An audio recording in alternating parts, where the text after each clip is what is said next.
What happens when humanity's greatest weakness becomes its ultimate strength? When the very emotions that other species mock as primitive prove to be the key to survival itself? Dr. Marcus Chen thought he knew the answer to loneliness among the stars. As the only human aboard the research vessel Constellation, surrounded by beings who viewed emotions as evolutionary flaws, he had learned to hide his heart behind walls of scientific dedication. But, when a routine mission turns into a nightmare of cosmic proportions, and a desperate alien voice breaks through the void crying, "I'm begging you, don't leave me," Marcus discovers that sometimes the most human thing you can do is refuse to let go. In the depths of space, where logic reigns supreme and emotions are considered weaknesses, one man's refusal to abandon hope will challenge everything the galaxy thinks it knows about humanity. Because when the universe shows its cruelest face, and even the most advanced civilizations crumble in despair, it takes something uniquely human to pull someone back from the edge of oblivion. This is a story about the power of compassion in a cold universe, the strength found in vulnerability, and why sometimes the most alien thing about humans is their stubborn refusal to give up on each other. Are you ready to discover what makes humanity truly exceptional among the stars? Dr. Marcus Chen pressed his palm against the observation window of the research vessel Constellation, watching the swirling purple nebula known as the Whispering Veil stretch endlessly before them. The cosmic phenomenon had been dubbed Whispering by the first Zarathi expedition to discover it, though Marcus had never understood why until now. Even through the ship's advanced shielding, he could feel something calling to him from within those violet depths. Fascinating how primitive species always anthropomorphize natural phenomena, came a cool voice behind him. Marcus turned to see Commander Vexai, the Zarathi expedition leader, approaching with that particular gliding motion his species had perfected over millennia. The tall, crystalline being's multiple eyes shifted colors from blue to amber as he studied the nebula through the viewport. Marcus had learned not to take offense at such comments during his 6 months aboard the Constellation. To the Zarathi, humans were barely above the classification of promising but underdeveloped, and emotional responses were viewed as evolutionary dead ends. The fact that Earth had been invited to participate in this joint research mission was considered an act of charity by most of the crew. Perhaps, Marcus replied diplomatically, checking his tablet for the latest sensor readings.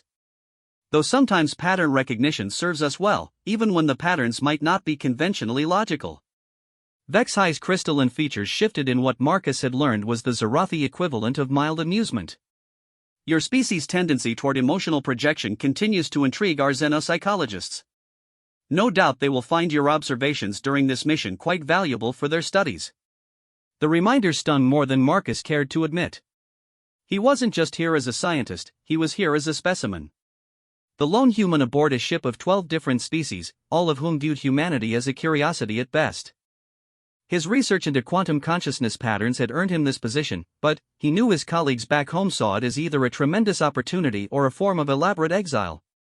Dr. Chen called Science Officer Kathara from her station near the center of the bridge. The Velteron's blue-scaled hands moved with practiced efficiency across holographic displays. "I'm detecting some unusual quantum fluctuations within the nebula's core. The patterns don't match any known natural phenomena in our databases." Marcus moved to join her, grateful for something to focus on besides the casual dismissal of his species. The readings were indeed unusual, complex quantum signatures that seemed almost too organized to be natural. "Have we ever recorded anything like this before?" "Negative," Kathara replied, her serpentine head tilting as she considered the data. "The patterns appear to be structured." Almost like a distress signal, Marcus finished, his human intuition leaping ahead of the methodical analysis.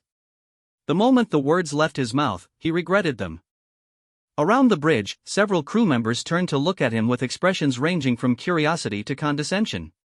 Commander Vexai approached their station, his multiple eyes now glowing a skeptical orange. "Explain your reasoning, Dr. Chen." Marcus felt the familiar weight of being the representative of his entire species. Every word he spoke would be analyzed, catalogued, and used to judge humanity as a whole. "The quantum fluctuations show a rhythmic pattern that repeats every 47 seconds. The intensity varies, but the underlying structure remains consistent. It's like someone tapping out SOS in Morse code, but using quantum consciousness resonance instead of electromagnetic signals." "An interesting hypothesis," Vexai acknowledged. However, the assumption that consciousness could generate quantum signatures of this magnitude would require, Commander, interrupted the ship's communications officer, an insectoid Hrix named Zakef. "I'm receiving something on the subspace frequencies. It's not coming through our translation protocols. The bridge fell silent except for the gentle hum of the ship's systems. Zaketha's compound eyes reflected rainbow patterns of light as he worked to isolate the signal. Then, cutting through the silence like a blade, came a voice filled with raw desperation. "Please, anyone. I'm begging you, don't leave me." The words came in clear, unaccented standard galactic, but there was something underneath them that made Marcus's chest tighten with recognition. Pain. Fear. The kind of lonely terror that could only come from someone who had been abandoned in the darkness for far too long. "That signal is coming from deep within the nebula," Kethera reported, her voice unusually subdued. "But, according to our scans, there are no ships or stations in that region. Nothing that could support life." "Perhaps it's an echo," suggested Navigator Thulmox, a massive Garathian whose stone-like features never betrayed emotion. "Some kind of temporal distortion replaying an old message." Marcus was already moving toward the communications station, something inside him responding to that desperate plea in a way that bypassed logic entirely. "Can we get a better lock on the source?" Dr. Chen, Commander Vexhai's voice carried a warning tone. "Need I remind you that emotional responses to unknown phenomena have led to the destruction of numerous expeditions throughout galactic history?" "With respect, Commander," Marcus replied, not taking his eyes off the sensor readings, "my emotional response is telling me that someone out there needs help. And the scientific data supports that conclusion." The signal came again, clearer this time. "I know someone's there. I can feel your engines, please don't leave me like the others." Like the others. The words sent a chill down Marcus's spine. How many ships had passed by this nebula, detected something unusual, and moved on? How long had someone been trapped in there, calling out to any passing vessel that might show mercy? "The quantum consciousness patterns are intensifying," Kethera reported. "Whatever's generating this signal is definitely aware of our presence."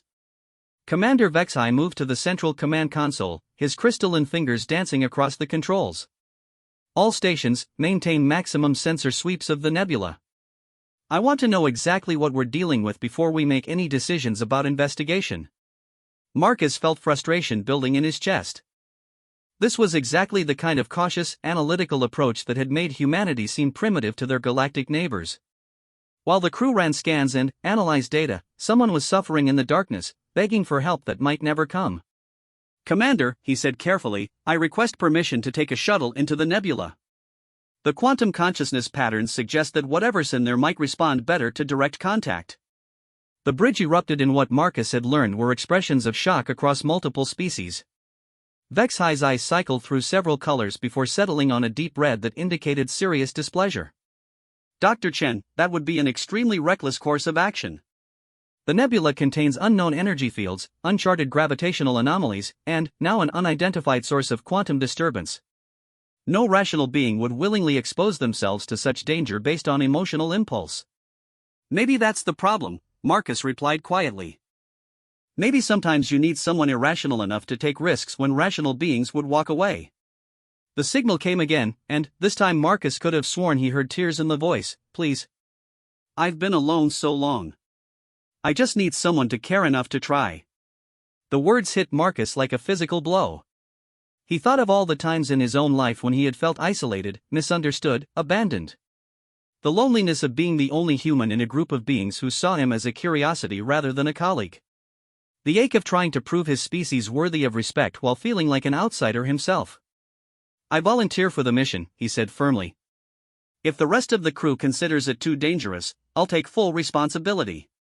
"Dr. Chen," Vexhai said with something approaching patience, "your species' tendency toward self-sacrifice in response to emotional stimuli is well documented. However, I cannot allow you to." "Commander," Kethera interrupted, her voice tight with excitement.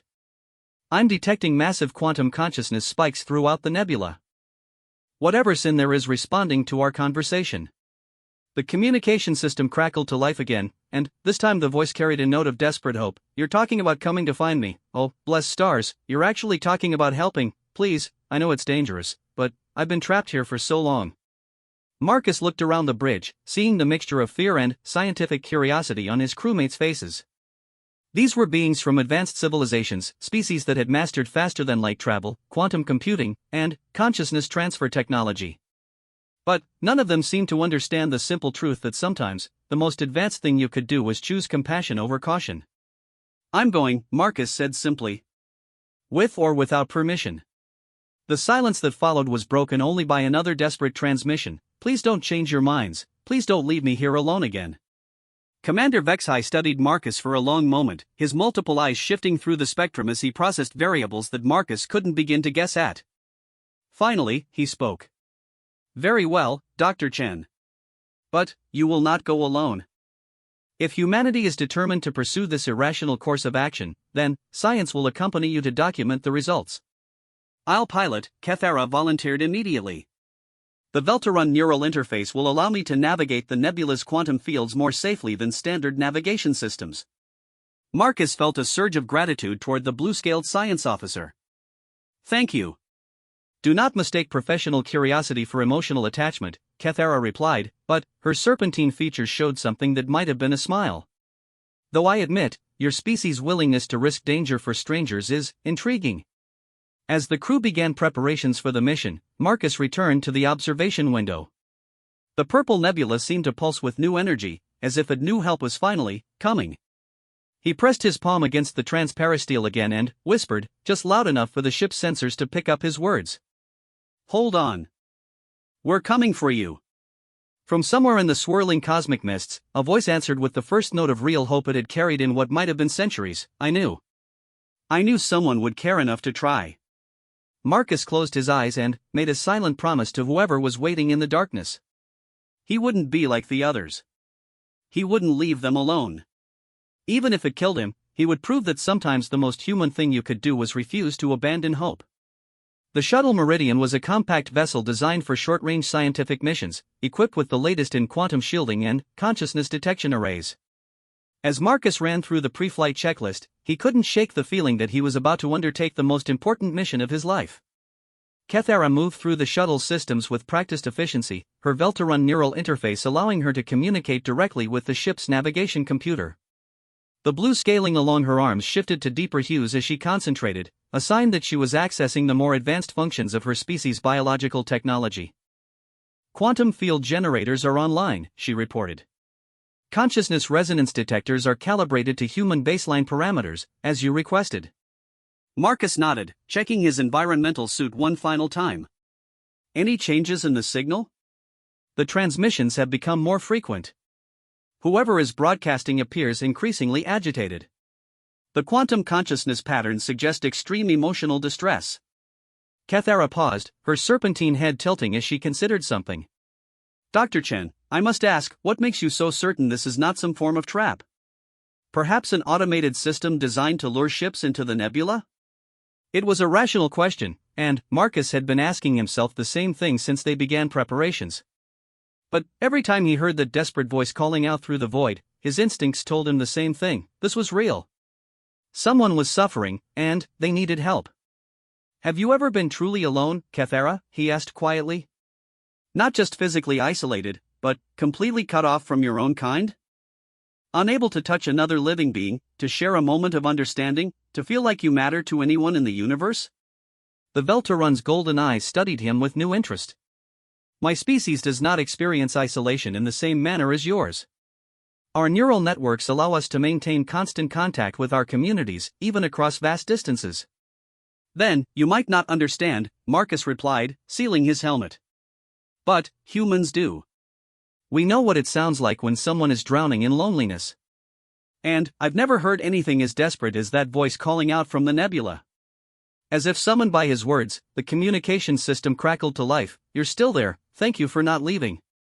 I can feel your ship getting ready to move, are you really coming for me? Marcus activated his suit's transmitter. We're coming. Hold on just a little longer. The response came immediately, filled with overwhelming relief. I can't believe it, after all this time, someone actually cares enough to try. Kethara initiated the launch sequence, and the Meridian detached from the constellation with a gentle shudder. As they moved away from the larger vessel, Marcus watched through the viewport as they approached the edge of the Whispering Veil. Up close, the nebula was even more spectacular, streams of purple and violet energy flowing in patterns that seemed almost organic. Beginning entry sequence, Kethara announced. Quantum field stability looks good. Consciousness resonance is interesting. Interesting how. The patterns are becoming more complex as we get closer. It's almost as if the nebula itself is alive, responding to our presence. Her neural interface glowed brighter as she processed the incoming data. Dr. Chen, I'm detecting multiple consciousness signatures throughout the nebula. Not just the source of our transmissions. Marcus felt his pulse quicken. Multiple? How many? Difficult to determine. The quantum fields are interfering with precise measurement. But dozens, perhaps hundreds of individual consciousness patterns. All dormant except for our primary contact. They passed through the outer edge of the nebula, and immediately the shuttle systems began registering the effects of the exotic energy fields. The stars outside disappeared behind swirling curtains of luminescent gas, and Marcus felt a strange tingling sensation that seemed to reach beyond his physical body. I can feel you getting closer, came the transmission, now clear enough that Marcus could detect subtle emotional nuances in the voice. Hope mixed with fear, relief tempered by desperation. Please be careful, the others who came before, they got too close to the consciousness field and they joined us. Joined you? Marcus asked, a chill running down his spine. The nebula, it doesn't just affect normal matter. It pulls at consciousness itself. Ships that venture too deep, their crews become part of the collective memory trapped here. They're still alive, in a way, but they can't leave. Can't act independently. I've been fighting it for so long, but I'm getting weaker. Kathera's hands moved rapidly across her controls as she processed this information. Dr. Chen, this could explain the consciousness signatures I'm detecting. If the nebula has some kind of consciousness trapping effect, then everyone who ever got lost in here is still here, Marcus finished. Still aware, but trapped. The weight of that realization settled over him like a physical burden. How many expeditions had vanished in the whispering veil over the centuries? How many souls were trapped in this cosmic prison, unable to die, unable to live, unable to escape? You understand now, came the transmission, and Marcus could hear the terrible exhaustion in the voice. You see why I'm begging you not to leave me. Because leaving me means leaving all of us. And I can't. I can't be the voice for everyone anymore. I'm so tired. Marcus made a decision that would have horrified the rational species aboard the Constellation. We're not leaving. Tell me how to help. Dr. Chen, Kathera warned, approaching the consciousness field could trap us as well. Then, we'll have to be smarter than the ones who came before, Marcus replied. The voice mentioned fighting the effect. That means there's some way to resist it. I don't know how much longer I can hold out, the transmission continued. The collective keeps trying to pull me in, to make me just another memory in the void. But I've been the speaker for so long, keeping everyone's individual thoughts separate, maintaining their identity. You've been protecting them, Marcus realized. All this time, you've been using your own consciousness to shield the others from being absorbed completely. Yes, but I'm failing. Soon there will be no individual thoughts left, just a mass of confused memory and emotion. They'll be truly lost then. Marcus studied the sensor readings, his mind racing through possibilities. The consciousness field seemed to strengthen toward the center of the nebula, but there were areas where the effect was weaker, places where the exotic energy patterns were disrupted by natural phenomena. Kathera, can you plot a course following these quantum eddies? If we stay in the disrupted areas, we might be able to get closer without being caught by the consciousness field. The Velteron's neural interface flared as she ran complex calculations. Possible, but extremely difficult. The eddies shift constantly, and one wrong move could send us directly into the strongest part of the field. But it's possible? Yes, but Dr. Chen, even if we reach the source of the transmissions, how do we extract someone from a consciousness field? Our technology isn't designed for that kind of rescue operation. Marcus was quiet for a moment, considering the problem. Then, something occurred to him, something that his rational alien colleagues might have missed. The voice has been maintaining individual consciousness for others, fighting against absorption. That means consciousness itself can resist the field, given enough will and purpose. What if we gave them a stronger purpose to focus on? I don't understand. Hope, Marcus said simply. The one thing that's kept our contact fighting all this time is hope that someone would come. What if we could spread that hope to the others? Give them something to fight for? Before Kathara could respond, the transmission came again, weaker than before. I can hear your conversation, your idea, but I don't know if it will work. The others have been dormant for so long, some for centuries. They may have forgotten how to hope. Then, we'll remind them, Marcus said with quiet determination. Patch me through to the general consciousness field. If there are hundreds of trapped minds in there, then hundreds of minds are about to learn that someone finally came to help. Dr. Chen, broadcasting into the consciousness field, could alert it to our presence. We could be pulled in immediately. Or we could give everyone trapped in here the strength to resist long enough for us to find a solution. Marcus activated his suit's emergency transponder, modifying it to broadcast on the quantum consciousness frequencies. This is Dr. Marcus Chen of Earth, aboard the shuttle Meridian. To everyone who can hear this, you are not forgotten. You are not abandoned. We came because we heard your call, and we will not leave you in the darkness. The effect was immediate and overwhelming. The entire nebula erupted in consciousness activity as dormant minds suddenly sparked to awareness. The shuttle's sensors went wild as hundreds of individual patterns separated from the collective blur. He's real. Came one voice.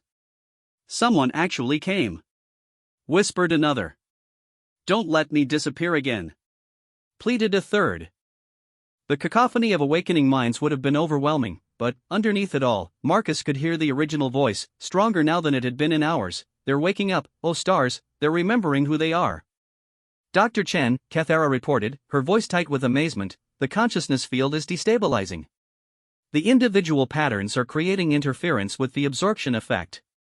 It's like they're helping each other resist. Because they have something to fight for again, Marcus replied. Someone finally told them they matter. But their celebration was premature. As the trapped minds awakened and began to resist, the nebula itself seemed to respond with growing anger. The exotic energy fields began to pulse more violently, and the shuttle shook under the assault of increasingly chaotic forces. The nebula is fighting back, Kathara warned. It's trying to reassert control over the consciousness field. Then, we need to move faster, Marcus said. Can you get us to the source of the original transmission? Working on it, there, I have a lock. But, Dr. Chen, the quantum eddies are collapsing. We'll have one chance to reach them before the consciousness field strengthens beyond our ability to resist. Marcus felt the weight of responsibility settling on his shoulders. Hundreds of souls were counting on him to find a way to free them from this cosmic prison. The rational thing would be to retreat, to return to the constellation and request a larger rescue fleet with better equipment. But rationality had left hundreds of people trapped in the darkness for centuries. It was going to take something more human to bring them home. Take us in, he ordered. And prepare for emergency extraction protocols. I don't have emergency extraction protocols for consciousness rescue, Kathara pointed out.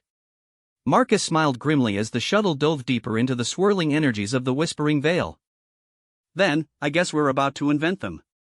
Behind them, the voice of their contact carried clearly through the chaos. Thank you for not leaving us, thank you for caring enough to try. And, all around them, the voices of the awakened added their own gratitude to the cosmic choir. We remember who we are, don't let us forget again.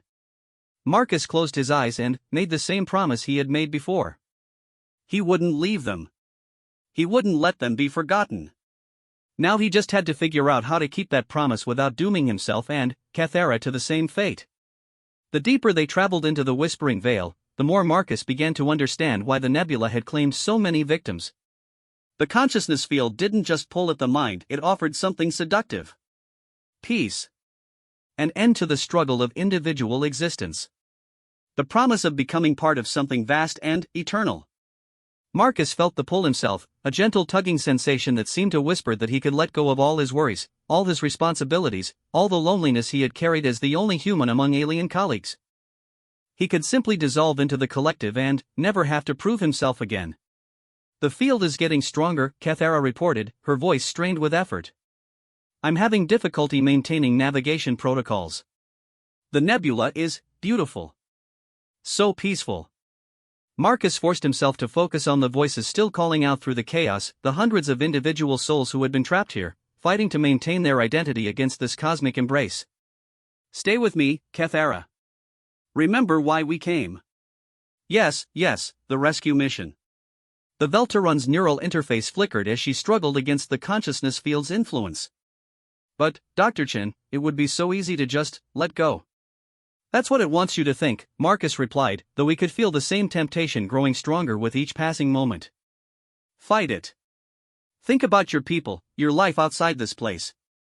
The original transmission came through, clearer now that they were approaching its source. You're so close. I can see your ship, but be careful, the field is strongest here. This is where I've been holding the line for so long. Marcus checked their sensors and felt his breath catch. The source of the transmission was coming from what appeared to be a massive structure floating in the heart of the nebula, a ship unlike anything in the galactic databases. It was organic-looking, with flowing curves and surfaces that seemed to pulse with their own inner light. But it was clearly damaged, with sections that flickered in and out of existence as if reality itself was unstable around it. That ship. Cathara whispered. The design is completely unknown. How long has it been here? Long enough for whoever's aboard to become the guardian of everyone else the nebula has claimed, Marcus replied. Can you get us close enough for transport? I'm trying, but the consciousness field around that vessel is incredibly dense. It's like trying to fly through liquid thought. The transmission continued, and now Marcus could detect an undercurrent of desperate urgency. I'm losing cohesion, held on as long as I could, but when you arrived, when I felt hope again, it took so much energy. The collective is trying to reclaim everyone I've been protecting. Around them, the nebula erupted in a storm of consciousness activity. Marcus could feel the panic of hundreds of awakened minds as the collective force that had held them began to reassert its influence. Don't let me forget who I am. Came one voice. Please, I have children waiting for me. Pleaded another. I was so close to going home. Whispered a third. Marcus made a decision that went against every safety protocol he had ever learned. Cathara, can you maintain position here? For a short time, yes. But, what are you planning? I'm going to transfer to that ship manually. Whoever's been fighting the consciousness field all this time, they're about to lose the battle. If I can reach them, maybe I can help them hold the line long enough for us to figure out how to break everyone free. Dr. Chen, that's suicide. The consciousness field around that vessel would overwhelm you instantly. Marcus was already moving toward the shuttle's emergency airlock, checking his environmental suit's power reserves. Not if I'm focused on something stronger than the pull toward dissolution. And, what could possibly be stronger than a cosmic force that's been trapping consciousness for centuries? Marcus paused at the airlock controls, thinking of all the voices crying out in the darkness, all the souls who had been forgotten and abandoned until today. The promise that someone will care enough to try. Before Cathara could protest further, Marcus activated the airlock cycle. The sensation of stepping out into the nebula's energy field was indescribable, like diving into an ocean of pure thought and emotion. The consciousness field hit him immediately, offering visions of peace, rest, and end to all struggle. But Marcus held tight to his purpose. Somewhere in that damaged vessel ahead, someone had been fighting this same battle for years, maybe centuries, protecting hundreds of trapped souls through sheer force of will. He wasn't going to let them fight alone anymore. The journey to the alien ship felt like swimming upstream against a river of seductive whispers. Every meter he traveled, the nebula offered him new temptations, memories of Earth that could become eternal dreams, the chance to join with minds far greater than his own, the promise that his loneliness would finally end. Marcus pushed through it all, focusing on the growing strength of the transmission signal.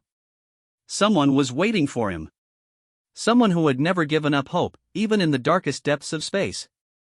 He reached the ship's hull and found what appeared to be an emergency access port. The moment he made contact with the vessel's surface, the transmission came through with crystal clarity. You actually made it. I can't believe someone actually made it. Marcus activated his suit's cutting tools and began working on the access port. I told you we weren't going to leave you. What's your situation in there? Deteriorating rapidly.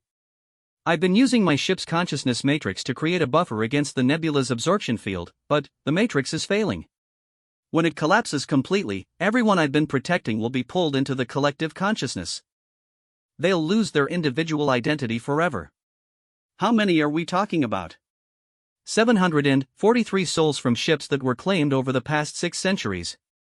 I've been maintaining their separate memory patterns, keeping them aware of who they are, but it's taken everything I have. Marcus managed to breach the access port and found himself in an airlock filled with bioluminescent panels. The ship's interior was unlike anything he had ever seen, as surfaces that seemed to be grown rather than built, conduits that pulsed with organic rhythm, and, everywhere, a sense of vast, patient intelligence. "Who are you?" Marcus asked as he made his way deeper into the vessel. "What species builds ships like this?" There was a pause, as if the speaker was struggling to remember. "My name is Zarathul. I was the last of the Valdiri. Our species specialized in consciousness technology, the interface between mind and reality. This ship is as much a part of me as my own thoughts." Marcus felt a chill of understanding. "You've been alone all this time. The last of your entire species, trapped in this nebula, using your own life force to protect strangers. What else could I do?" The voice carried infinite weariness. "I had the ability to help them maintain their identity. How could I let hundreds of souls dissolve into nothing when I had the power to prevent it?" Marcus reached what appeared to be the ship's central chamber and stopped in amazement. The room was a vast spherical space filled with floating nodes of light, each one pulsing with its own rhythm. And, in the center, suspended in a matrix of organic conduits, was a figure that took his breath away. Zarathul was humanoid in basic structure but clearly alien in origin. Her skin had a translucent quality that revealed a network of energy patterns flowing beneath the surface. Her eyes were pools of starlight, and, when she turned to look at Marcus, he felt the full weight of her exhaustion and determination. "You're really here," she whispered. "After all this time, someone finally came." Marcus approached carefully, his consciousness resonance detectors going wild from the sheer intensity of mental energy in the chamber. "How can I help?" "The matrix is failing," Zarathul explained, her voice growing weaker. "I can maintain it for perhaps another hour, maybe 2. After that, everyone I've been protecting will be absorbed into the nebula's collective consciousness. Their individual thoughts, memories, personalities, all of it will be lost forever." Marcus studied the floating nodes of light, each one representing a trapped soul. What would it take to break them free? A massive disruption of the consciousness field. Something powerful enough to create a window where individual minds could escape the nebula's influence. Zarathul's expression was hopeful but realistic. But it would require someone willing to interface directly with the matrix, to channel their own consciousness through the system. What are the risks? Total dissolution. The person who attempts it would need to expose their mind completely to the nebula's influence while simultaneously maintaining enough focus to guide hundreds of other souls to freedom. No individual consciousness has ever survived that kind of exposure. Marcus felt the weight of the moments settling around him. 743 souls, plus Zarathul herself, trapped for centuries in this cosmic prison. And the only way to free them was for someone to sacrifice themselves, to burn out their own consciousness in the process of breaking the others free. "There might be another way," Marcus said slowly, an idea beginning to form. "What if it wasn't just one consciousness interfacing with the matrix?" "I don't understand." "You've been protecting everyone alone, using your individual will to shield them from absorption. But what if we could create a network? Multiple minds working together, sharing the burden?" Zarathul's eyes widened with possibility. "A consciousness collective of our own, using cooperation instead of absorption, it could work, but we would need volunteers willing to risk everything." Marcus was already reaching for his communicator. "Kethara, can you hear me?" "Dr. Chen, thank the stars. Your life signs disappeared from our sensors. What's your status?" "I'm with our contact. Her name is Zarathul, and she's been protecting hundreds of trapped souls for centuries. But we need help. Can you patch me through to the constellation?" "Dr. Chen," came Commander Vexai's voice, cool and controlled as always. "Report your situation." Marcus took a deep breath, knowing that what he was about to ask would challenge everything his alien colleagues believed about rational behavior. "Commander, I need volunteers. People willing to link their consciousness with an alien matrix to help free nearly 800 trapped souls. The process is dangerous. Anyone who participates could lose themselves in the attempt." The silence that followed stretched for long seconds before Vexai responded, "Dr. Chen, you are asking rational beings to risk their mental existence for strangers. No logical species would." "I'll do it." Marcus blinked in surprise at the interruption. "Kethara?" "I volunteer," the Veltaran repeated firmly. My neural interface should be compatible with the consciousness matrix. If there's a chance to save those people, I want to help. Count me in as well, came another voice, Zaketh, the HRIX communications officer. I've been listening to their voices for hours. They deserve freedom. One by one, other voices joined in. Thulmox, the stoic Garathian navigator. Dr. Cythera, the brilliant Kithrin physicist. Even some of the more reserved crew members volunteered, each one willing to risk everything for people they had never met.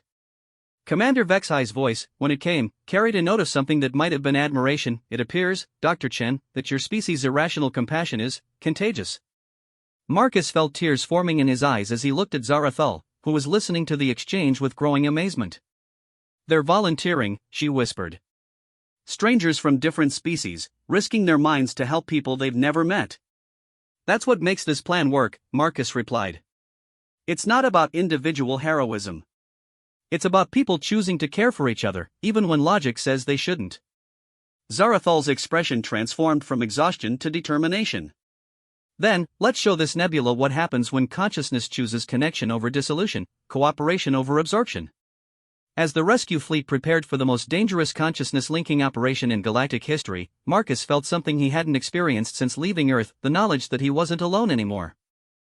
And, in the floating nodes of light around them, 743 trapped souls waited for the dawn of their freedom, unaware that their salvation would come not from the technology of any single species, but from the simple decision of strangers to refuse to leave each other behind in the darkness. The process of linking multiple consciousness patterns through Zarathul's ship matrix was unlike anything the galaxy had ever attempted. As the rescue team gathered around the Valdiri vessel, each volunteer prepared for what might be their final act of individual thought. Marcus watched through the central chamber's organic viewports as shuttles from the constellation took positions around Zarathul's ship. Each vessel contained volunteers who had chosen to risk their mental existence for strangers, a concept that still seemed to baffle many of their colleagues. The irony is fascinating, Zarathul observed as she made final adjustments to her ship's consciousness matrix. My people spent millennia perfecting technology to preserve individual identity, and now we're using it to create a collective that chooses cooperation over absorption. How does this differ from what the nebula does? Marcus asked, studying the readings on his consciousness resonance detector. The nebula absorbs identity into a single, overwhelming mass, Zarathul explained. Individual thoughts, memories, and personalities are dissolved into the collective unconscious. What we're attempting is the opposite, a network where each consciousness remains distinct while sharing strength and purpose. Kathera's voice came through the communication system from her position in the shuttle meridian. All vessels report ready for consciousness interface. Dr. Chen, what are our synchronization parameters? Marcus looked to Zarathul, who was already integrating herself more deeply with her ship's organic systems. The energy patterns beneath her translucent skin pulsed brighter as she prepared to serve as the primary interface node. Each volunteer will maintain their individual consciousness while creating a sympathetic resonance with the matrix, Zarathul explained. Think of it as singing in harmony.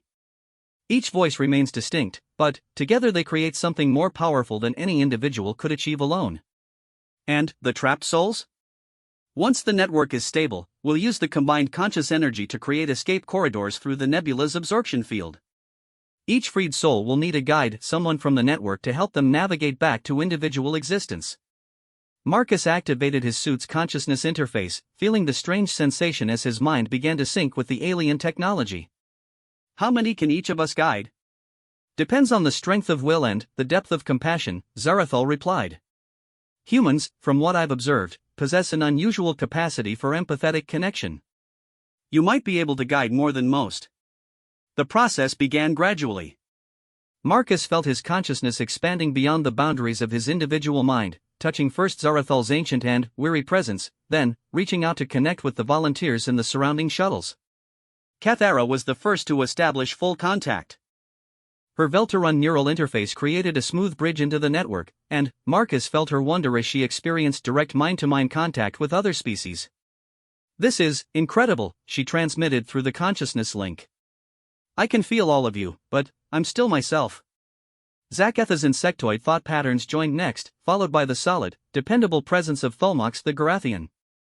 One by one, the volunteers added their consciousness to the growing network until Marcus could feel a web of minds spanning multiple species, all united in a single purpose. Network established, Zarathul announced.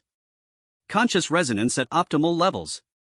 Beginning interface with trapped consciousness patterns.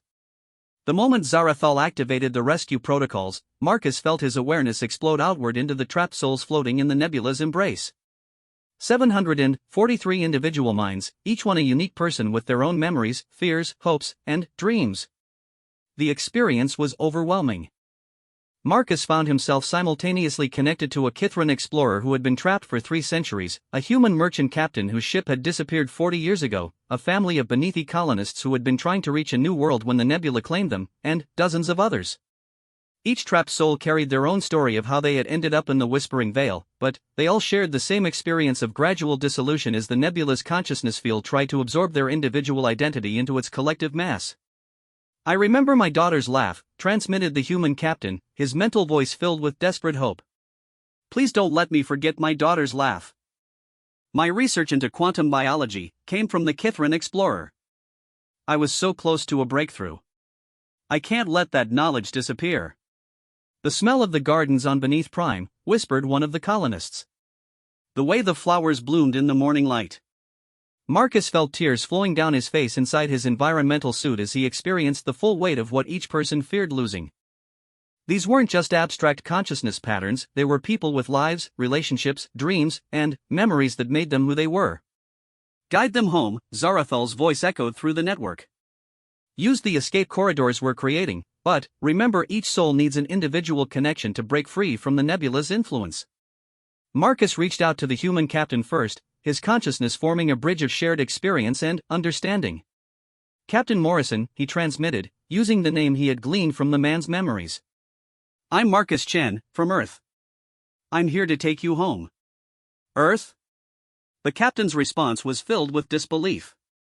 "But I've been lost for so long, how do you know my name?" "Because I refuse to let you be forgotten," Marcus replied, guiding the captain's consciousness toward one of the escape corridors that the network had carved through the nebula's field. "Your daughter Sarah is waiting for you. She never stopped believing you'd come home." The process of guiding a trapped soul to freedom was exhausting but exhilarating. Marcus had to maintain his own identity while simultaneously anchoring Captain Morrison's consciousness, preventing it from being pulled back into the nebula's collective embrace. It required a delicate balance of strength and compassion, holding tight enough to provide stability while allowing enough freedom for the captain to rediscover his individual identity. Around him, Marcus could sense the other network members engaged in similar rescues. Cathara was guiding a group of Veltaran scientists with her neural interface, while Zaketh used his species' natural empathy to connect with trapped insectoid minds. But it was Thulmox who surprised everyone. The stoic Garathian, usually known for his emotional reserve, proved to have an extraordinary capacity for compassionate connection. Marcus watched in amazement as the massive navigator guided no fewer than 20 trapped souls simultaneously, his rock-steady presence serving as an anchor for those who had forgotten what individual consciousness felt like. "I am like a mountain," Thulmox transmitted to the souls he was rescuing. "Unmovable. Permanent. Use my strength to remember who you are." The rescue operation continued for what felt like hours but was probably only minutes in real time. Each freed soul created a ripple effect, their individual consciousness adding to the strength of the network and making it easier to rescue others. Marcus found himself connecting with the Kithran explorer next, then one of the Beneathi colonists, then a Zarathi diplomat who had been trapped for over a century. Each rescue required him to dive deep into their memories and experiences to understand what made them unique individuals worth saving. But it was during his attempt to rescue a young Rix artist that Marcus encountered the nebula's defense mechanism. As he reached out to guide the artist toward freedom, the nebula's consciousness field suddenly intensified around them. Marcus felt a massive presence pressing against his mind, trying to absorb not just the trapped soul he was rescuing, but his own consciousness as well. "The collective is fighting back," Zarathul warned through the network. "It's trying to absorb the entire rescue operation." Marcus gritted his teeth and held on to the young artist's consciousness as the nebula's influence crashed over them like a tidal wave. The pressure was incredible, like trying to hold onto a rope while being pulled underwater by a massive current. "Don't let go," he transmitted to the artist. "Remember who you are. Remember your art, your creativity, your unique way of seeing the universe." I can't," the artist responded weakly. The collective is so strong, it would be easier to just let go. Easier isn't the point, Marcus replied, pouring every ounce of his determination into the connection. The point is that you matter. Your art matters. The universe is a less beautiful place without your unique perspective in it. Around him, Marcus could feel other network members struggling with similar attacks. The nebula had realized that it was losing its accumulated consciousness patterns and was fighting back with everything it had. Network integrity at 60% and falling, Zarathul reported. We're losing connection to some of the rescued souls. Marcus felt panic rising in his chest as he sensed several of the freed consciousness patterns being pulled back toward the nebula's collective embrace. All their efforts, all their sacrifices, would be for nothing if they couldn't maintain the escape corridors. That's when he heard an unexpected voice joining the network. This is Commander Vexhai. Requesting permission to join the consciousness matrix. Commander? Marcus transmitted in surprise. I thought you considered this operation irrational. Perhaps, came Vexhai's cool response as his crystalline consciousness joined the network. But, I find that I cannot allow irrational behavior to be the exclusive domain of humans. My species may have evolved beyond emotional responses, but we have not evolved beyond the concept of duty. The addition of Vexhai's disciplined, analytical mind provided exactly the stability the network needed.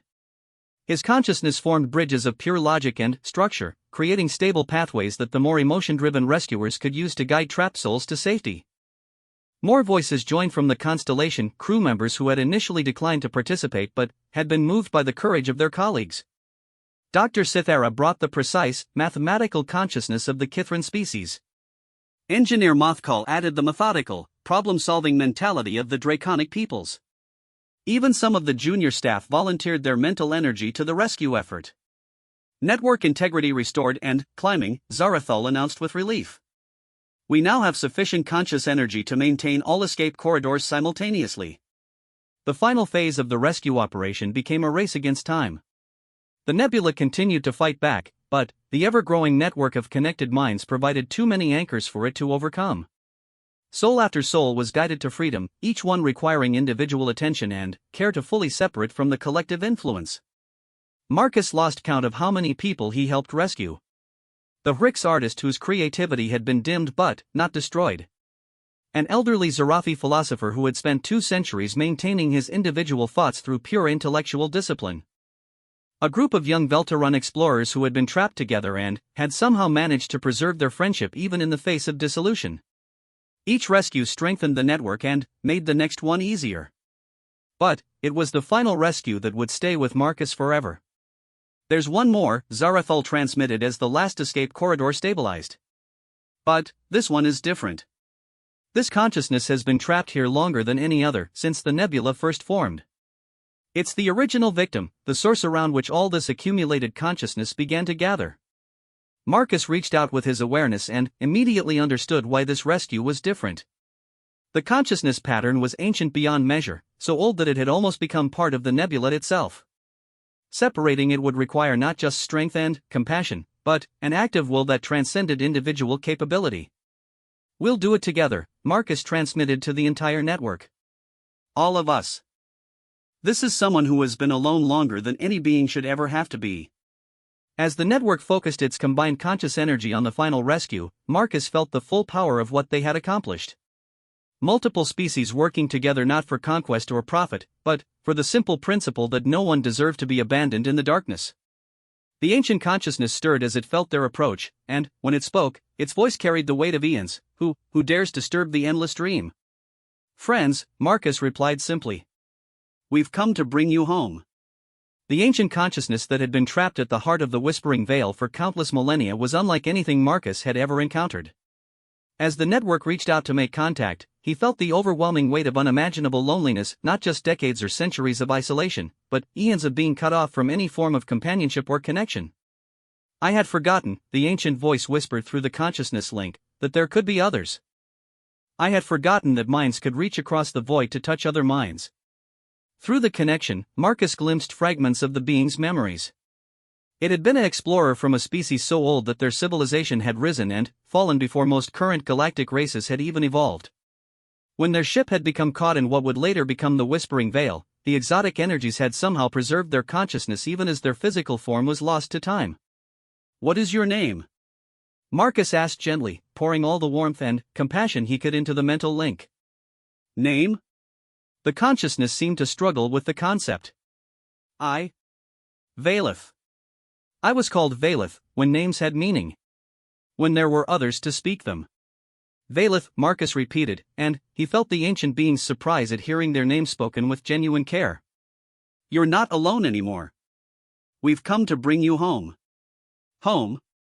Valeth's mental voice carried infinite sadness. "My home is dust among the stars. My people are memories scattered to the cosmic winds. What home could there be for one such as me?"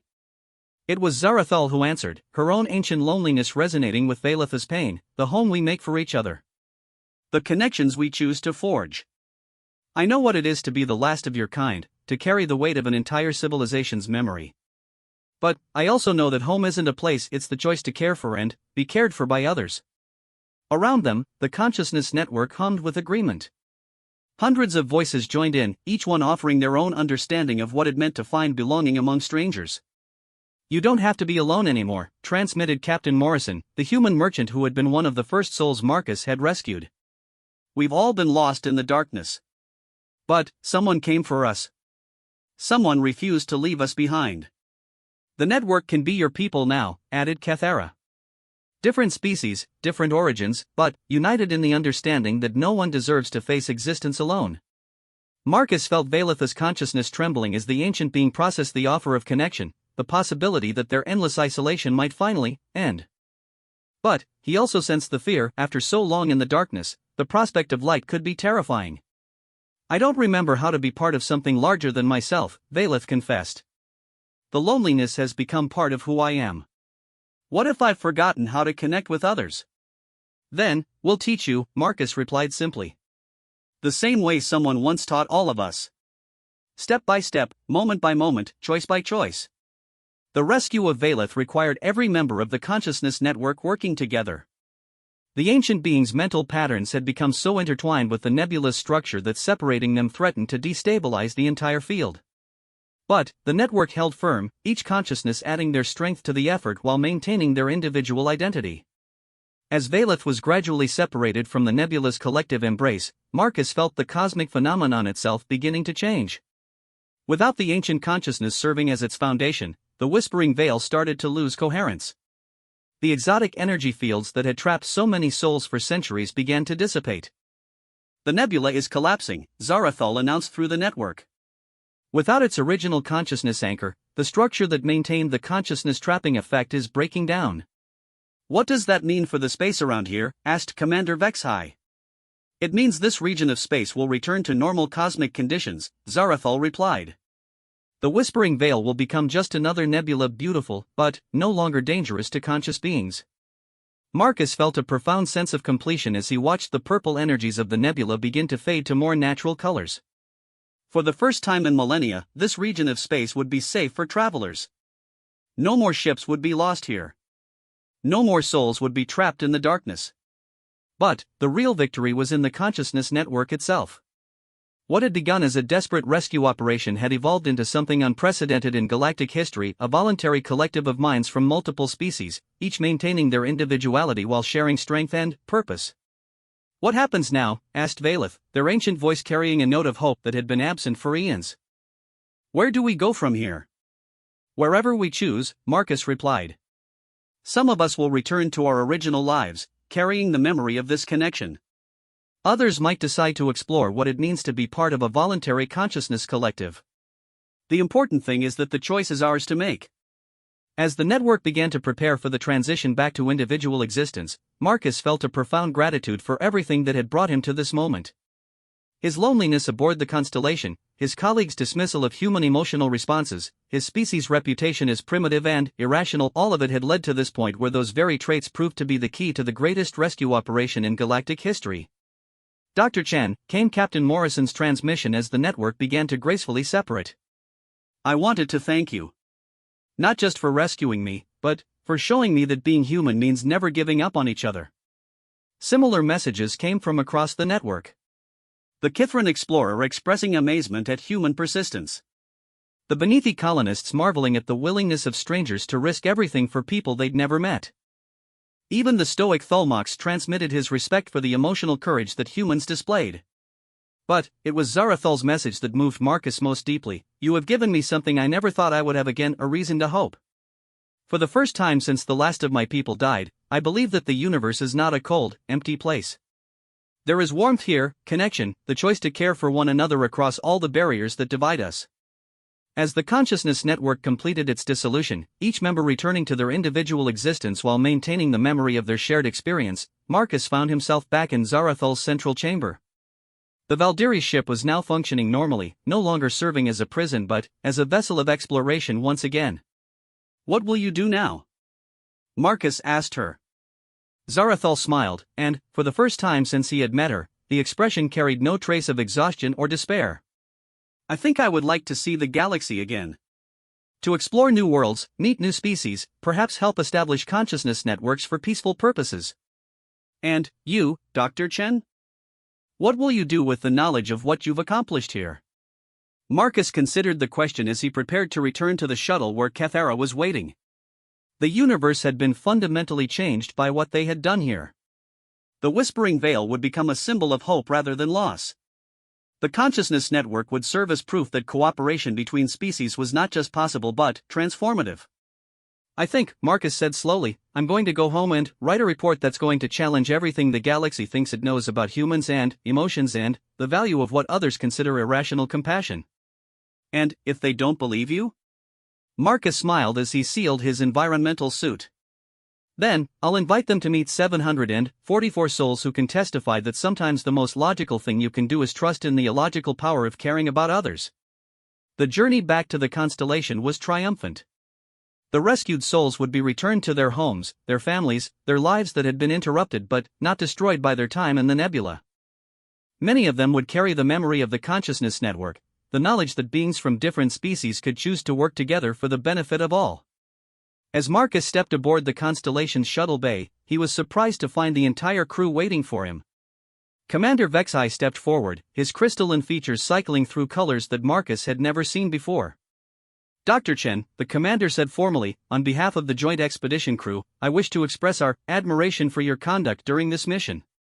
Your species' emotional responses, which we previously considered evolutionary disadvantages, have proven to be remarkably effective tools for cooperative problem-solving." "Thank you, Commander," Marcus replied. "Though I think what we learned out there is that every species has something valuable to contribute. Logic and emotion, individual strength and collective purpose were stronger together than any of us could be alone."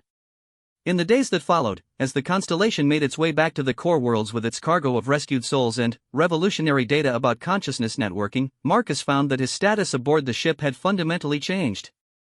His colleagues no longer saw him as a primitive representative of an underdeveloped species.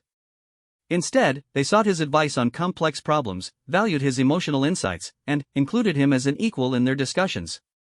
The report Marcus wrote about the Whispering Veil rescue operation would go on to transform galactic understanding of consciousness, cooperation, and the value of what had previously been dismissed as primitive emotional responses. Within a year, consciousness networks were being established throughout civilized space, allowing different species to share strength and purpose while maintaining their individual identity. But, for Marcus, the most important outcome was much simpler. As he stood once again at the observation window, watching the stars stream by at faster than light speeds, he was no longer alone. His consciousness carried the memory of connection with hundreds of other minds, the knowledge that he was part of something larger than himself, and the certainty that somewhere in the galaxy were people who would never forget that someone had cared enough to risk everything to bring them home. The universe was vast and, often cold, but it was also filled with beings capable of choosing compassion over indifference, connection over isolation, hope over despair. And, sometimes, Marcus reflected, that made all the difference between being lost in the darkness and finding the light that would guide you home. The Whispering Veil was gone, its dangerous consciousness trap dismantled forever. In its place was a normal nebula that travelers could admire for its beauty without fear of being lost. But, more importantly, in its place was the proof that when conscious beings chose to care for each other, there was no force in the universe that could stand against them. As Marcus had learned in the depths of space, when someone cries out, "I'm begging you, don't leave me," the most human, and, perhaps the most universal, response is simple: we won't. We're coming for you. And, sometimes, that promise is enough to change everything.